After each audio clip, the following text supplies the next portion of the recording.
Cintia, bueno, estás con tu libro Si lo hubiera previsto. Estoy con mi libro, gracias. Bueno, un placer. Y te metes en ese libro con un montón de cuestiones que tienen que ver con los conflictos que hay, digamos, desde el punto de vista familiar, pero también las pymes, lo que está pasando en las pymes y cómo cuesta administrar el patrimonio de las empresas. Sí, la verdad que las pymes a veces, o las empresas, no piensan en la continuidad. Cuando empiezan a emprender con el deseo de ganar plata y de hacer un proyecto, no piensan en la continuidad de la empresa, sea pyme o sea una empresa familiar. Entonces termina supeditado la continuidad de la empresa o de la pyme a los socios, a la voluntad de los socios o a la planificación.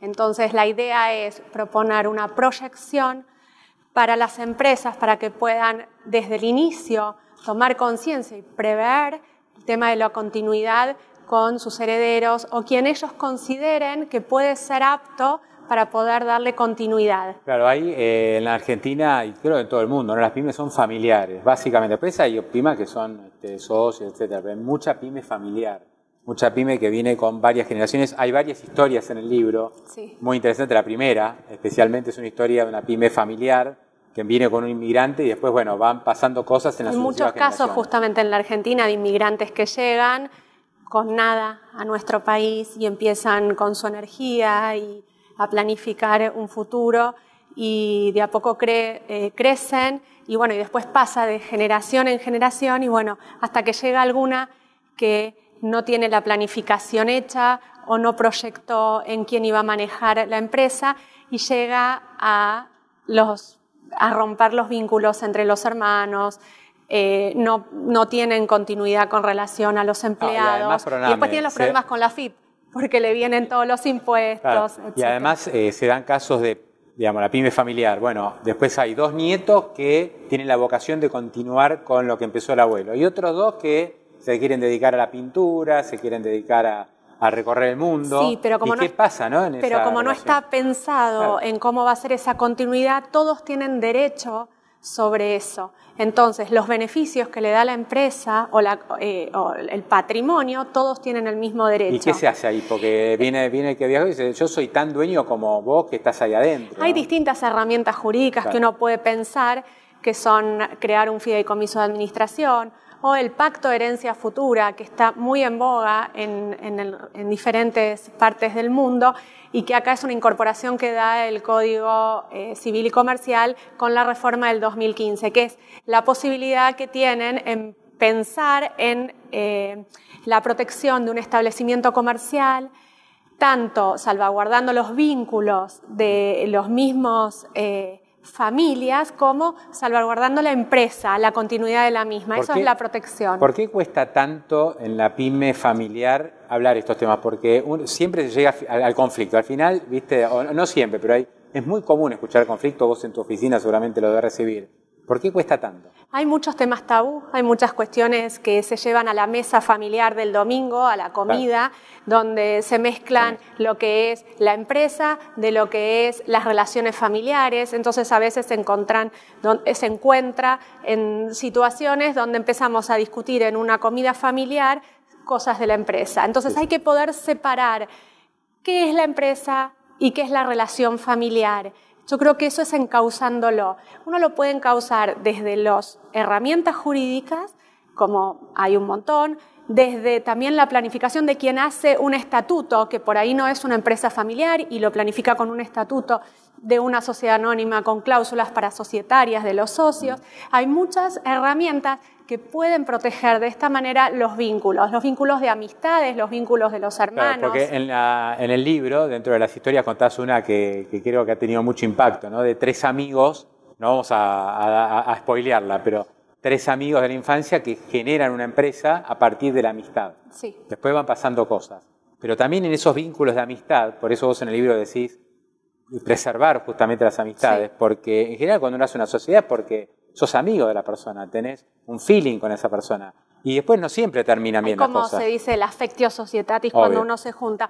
Y después terminas lidiando con la cónyuge de tu amigo porque hubo una situación que pasó y que no puedes seguir hablando con él y no fue previsto. O con los hijos. Y no era tu deseo, sino que el deseo era poder continuar con la empresa o resolverlo con los mismos socios. Es como aquí hay que tratar, a ver si entiendo bien, de separar. Bueno, esta es mi amistad con la persona que hice la sociedad y después está la sociedad en sí misma. Tengo que darle continuidad a esa sociedad más allá de, bueno, las situaciones que vayan pasando con esta amistad. Sí, y no condenar la empresa que uno con tanto esfuerzo empezó a levantar o tantos emprendedores que empiezan a pensar en hacer proyectos nuevos, no condenarlo a la subsistencia de los propios personas que la empezaron a fundar.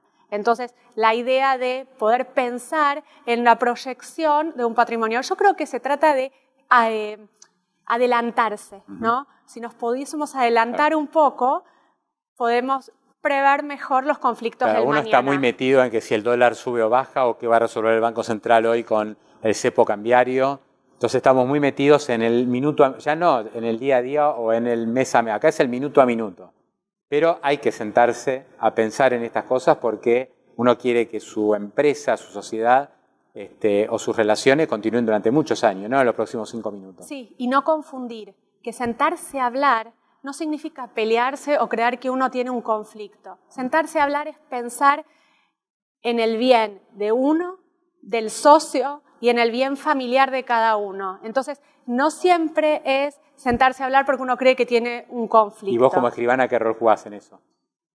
La idea mía es ayudar a la gente a que cuando se acerca y empieza a pensar en la proyección de un emprendimiento o ya viene con un tema conflictivo, tratar de pensar y evaluar los jugadores para tratar de encaminarlo para que el día de mañana esa empresa tenga continuidad y que haya menor conflicto posible. O sea, hay que ir a la escribanía antes de ir al abogado, ¿no? Hay que evitar el conflicto. Bueno, cuando uno llega al abogado es porque ya hay un litigio. Claro. Trataríamos de evitar el litigio y preservar los vínculos, que de eso se trata. Bueno, te voy a pedir el libro, un minuto si me lo prestás. Gracias, a ver si lo podemos mostrar en la cámara. Ahí está, si lo hubiera previsto, ¿sí? El libro de Cintia Manis, que anduvo muy bien. Cintia, te quería preguntar esto, ¿no? Porque estamos hablando de pymes y, bueno, si lo hubiera previsto, cómo una adecuada planificación patrimonial puede salvar vínculos familiares, negocios y amistades. Está muy bueno. Y además contame brevemente esta experiencia, porque lo lanzaste el libro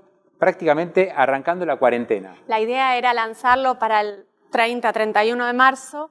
Me encontré con todos los libros ya en mi oficina para poder hacerlo y, bueno, obviamente la situación no se pudo.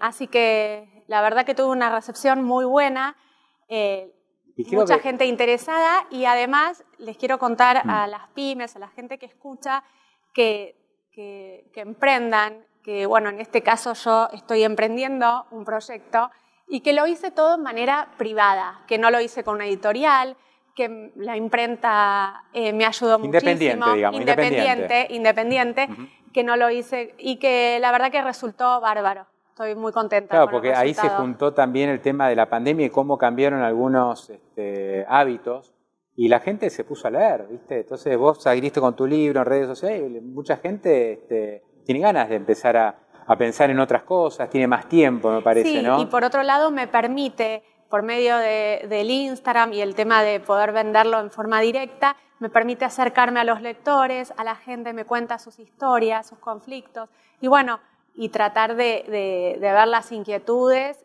es una muy, muy linda experiencia. Muy buen camino. Bueno, vamos a dar entonces el Instagram y la página web del libro, así que está escuchándonos, si tiene ganas, se mete. El Instagram es @si lo hubiera previsto, donde además cuento un poco de las historias del libro y hay verdaderos y falsos para desmitificar algunas creencias y un diccionario que trata algunas definiciones jurídicas que tratan de acercarse un poco más al vocabulario ameno. Y la web es silohubieраprevisto.com.